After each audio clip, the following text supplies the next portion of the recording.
सुतीक्षण का अर्थ होता है सुधन तीक्षण, जिसकी तीक्ष्ण बुद्धि हो, जिसकी तेज बुद्धि हो, उसे सुतीक्षण कहते हैं।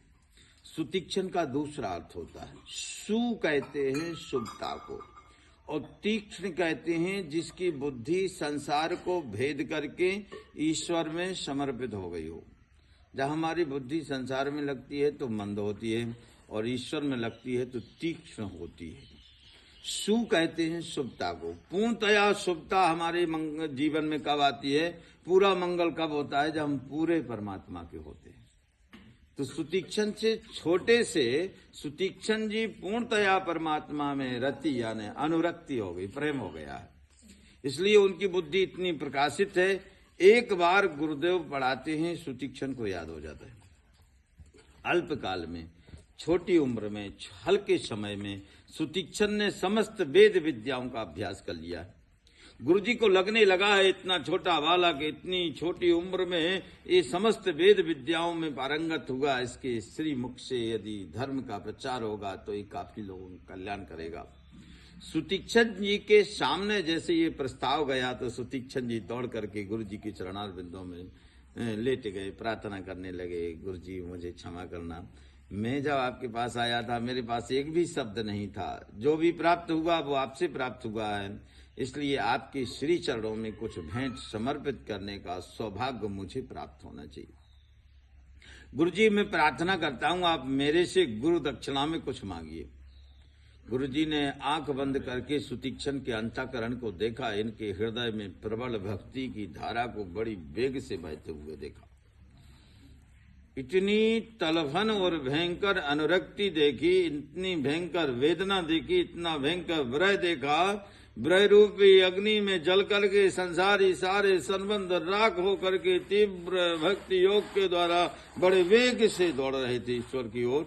अब तो गुरुजी को विश्वास हो गया कि इसके अंदर इतना प्रबल भक्ति की धारा इतनी जोर से बह रही है कि मेरे से पहले इसको परमात्मा मिलेंगे। ठीक है सुतीक्षण, यदि आप गुरु दक्षिणा ही देना चाहते हो तो ईश्वर को मुझे दे दो, परमात्मा का दर्शन मुझे करा दो, सुतीक्षण यही तुम्हारी गुरु दक्षिणा।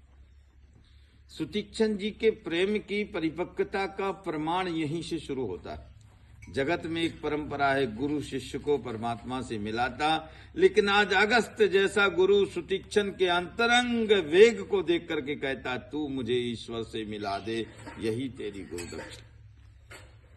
सुतीक्षण जी विचार करने लगे कि ईश्वर मुझे कहाँ मिलेगा। निर्णय लिए कि मैं भारत भूमि में भ्रमण करूंगा। भारत भूमि में भ्रमण करते हुए चलते हुए सुतीक्षण जी यहाँ पधारे जहां आप लोग आए, और जैसे इस भूमि में प्रवेश हुए सुतीक्षण के हृदय में भगवान का प्रकट हो गया। मन का कनेक्शन तो इनको पहले से जो अंतर था, सुतीक्षण जी ध्यानस्थ हो गए। वनवास काल में प्रभु श्री राम चित्रकूट पधारे, अयोध्या वासी पीछे पड़े हैं। भगवान मना कर रहे हैं तुम लोग अपने ग्रह का कार्य देखिए, लोग मानने को तैयार नहीं।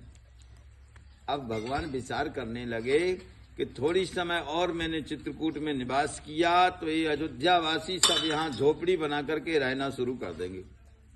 अच्छा ये होगा कि मुझे यहाँ से आगे जाना होगा। प्रभु श्री राम चित्रकूट से आगे बढ़े, अत्रि अनुसुईया आश्रम आए। माता अनुसुईया माता जानकी पतिव्रत धर्म के बारे में विस्तार पूर्वक चर्चाएं की। अंत में माता अनुसुईया ने एक सुंदर सी साड़ी भेंट की माता जानकी जी को, जो सर्वकाल में पवित्र बनी रहे। उससे आगे बड़े बड़ा भयानक राक्षस मिला, नाम था विराट। भगवान ने उसको समय न लगाते हुए, उसको वरदान था जब तक उसको अपनी छाया दिखती रहेगी तब तक उसका अंत नहीं होगा। भगवान ने उसको एक गहरी कंदरा में ले जाकर के अंत कर दिया।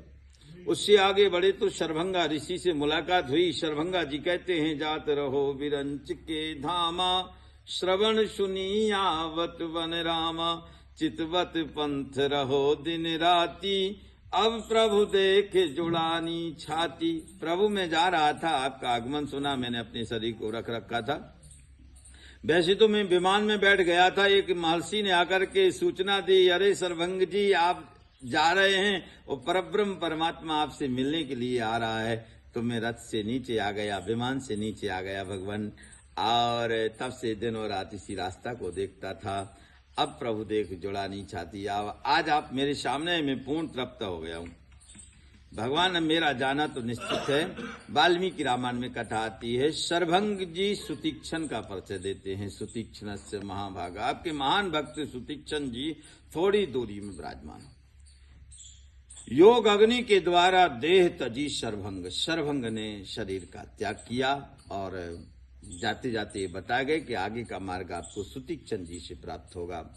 प्रभु श्री राम आगे बढ़े। अस्थि समूह देख रघुराया, दोनों आश्रमों के बीच में अस्थि समूह पर्वत, हड्डियों के ढेर को देखा और आश्चर्यचकित होकर के ऋषियों से पूछा, ऋषिराज ये हड्डियां एक जगह कैसे एकत्र हो गई? ऋषियों ने कहा, प्रभु आप समदर्शी हैं, अंतर्यामी हैं, सब कुछ जानते हैं, हमसे पूछना चाहते हैं? ये हड्डियां साधारण नहीं हैं। आपके भक्तों को खा खा करके निशाचरों ने हड्डियों को एक जगह सुखाया है। भगवान की आंखों से आंसू झरने लगे। दोनों भुजा ऊपर उठा करके प्रतिज्ञा कर ली, निस्सरहीन करो मही, भुज उठाए प्रणकीन, सकल मुनन के आश्रम जाए जाए सुख दीन। भगवान प्रतिज्ञा करते हैं, निशाचरों को पृथ्वी में नहीं रहने दूंगा। प्रत्येक ऋषि मुनि महात्माओं के आश्रम में जा जा करके उनको सुख पहुंचाऊंगा। प्रभु श्री राम यहाँ पधारे। भगवान जब यहाँ प्रवेश होते हैं तो भगवान के मन में एक विचार आता है, सियाराम। जैसे इस आश्रम में प्रवेश हुए तो भगवान को लगा, जिस महर्षि की प्रशंसा शरभंग जैसे महर्षि ने की, वो सुतीक्षण कोई साधारण नहीं हो सकता। इसलिए भगवान ने निर्णय लिया कि सुतीक्षण से डायरेक्ट न मिलकर के पहले एक मैं वृक्ष की ओट में छुप करके सुतीक्षण को देखूंगा। वो वृक्ष मंदिर के पीछे